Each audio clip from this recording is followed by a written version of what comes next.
Iran के top कमांडरों ने अपनी सुरक्षा बढ़ा ली है क्योंकि ऐसी खबर आ रही है कि अमेरिका ने ईरान पर हमला करने के लिए टारगेट सेट कर लिया है। तो वहीं ईरान ने भी अपनी कमर कस ली है और अमेरिका के किसी भी संभावित हमले के पलटवार की तैयारी कर ली गई है। तो मिडिल ईस्ट में अब किस बात पर हड़कंप मचा है, बात करेंगे आज के वीडियो में। नमस्कार, मैं हूँ पीयूष, आप देख रहे हैं न्यूज़ 18 राजस्थान। तो मिडिल ईस्ट में एक बार फिर से युद्ध के हालात बनते दिख रहे हैं। अमेरिका जल्द ही ईरान पर हमला कर सकता है। इस संभावित हमले को लेकर एक बड़ा खुलासा हुआ है। अमेरिका के 2 अधिकारियों ने बताया है कि ईरान के खिलाफ अमेरिकी सेना की योजना अब एडवांस स्टेज में पहुंच चुकी है। इस प्लान में अलग अलग ईरानी नेताओं को निशाना बनाने का विकल्प शामिल है। साथ ही अगर राष्ट्रपति ट्रंप आदेश देते हैं तो तेहरान में सरकार बदलने तक की योजना भी तैयार कर ली गई है। एक न्यूज़ एजेंसी की रिपोर्ट के अनुसार ये सैन्य विकल्प इस बात का संकेत हैं कि अगर कूटनीतिक कोशिशें नाकाम रहती हैं तो अमेरिका ईरान के साथ गंभीर लड़ाई के लिए तैयार है। पिछले हफ्ते ये भी सामने आया था कि अमेरिकी सेना ईरान के खिलाफ कई हफ्तों तक चलने वाला ऑपरेशन तैयार कर रही है। इस ऑपरेशन में ईरान की सुरक्षा ठिकानों और न्यूक्लियर इंफ्रास्ट्रक्चर पर हमला करने की योजना शामिल हो सकती है। नए खुलासे बताते हैं कि ट्रंप के अंतिम फैसले से पहले काफ़ी बड़ी और विस्तृत तैयारी की गई है।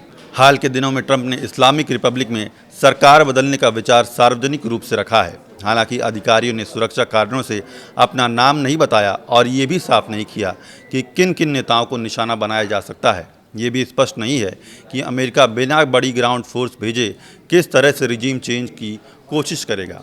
अगर सरकार बदलने की कोशिश होती है तो ये ट्रंप के चुनावी वादों से अलग कदम होगा। अपने चुनाव अभियान के दौरान ट्रंप ने कहा था कि ये पिछली सरकारों की नीतियों से अलग रास्ता अपनाएंगे। उन्होंने खास तौर पर अफगानिस्तान और इराक में सरकार गिराने के लिए की गई सैन्य कार्रवाइयों को असफल बताया था। फिलहाल ट्रंप ने मिडिल ईस्ट में बड़ी संख्या में हथियार और सैन्य ताकत तैनात कर रखी है। वहीं किसी बड़े बमबारी अभियान के लिए अमेरिकी बेस से उड़ान भरने वाले बॉम्बर्स का भी सहारा लिया जा सकता है। अमेरिका के एक अधिकारी ने पिछले साल ईरान के साथ 12 दिन तक चली लड़ाई के दौरान इजरायल की कार्रवाई का जिक्र किया था। उस दौरान क्षेत्रीय सूत्रों ने रॉयटर्स को बताया था कि ईरान के armed forces chief of staff major general Mohammad Bagheri समेत कम से कम 20 वरिष्ठ कमांडर मारे गए थे। हालांकि ये स्पष्ट नहीं है कि अमेरिका के पास ईरानी नेताओं को लेकर कितनी सटीक खुफिया जानकारी है। इन सब के बीच राष्ट्रपति ट्रंप ने कूटनीति की भी उम्मीद जताई है। गुरुवार को उन्होंने कहा कि अगर कोई समझौता नहीं हुआ तो बहुत बुरी चीज़ें हो सकती हैं। मिडिल ईस्ट की मौजूदा स्थिति को देखते हुए अब सबकी नज़र वॉशिंगटन के अगले कदम पर टिकी हुई है। इस वीडियो में फ़िलहाल के लिए इतना ही। देखते रहिए न्यूज़ 18 राजस्थान।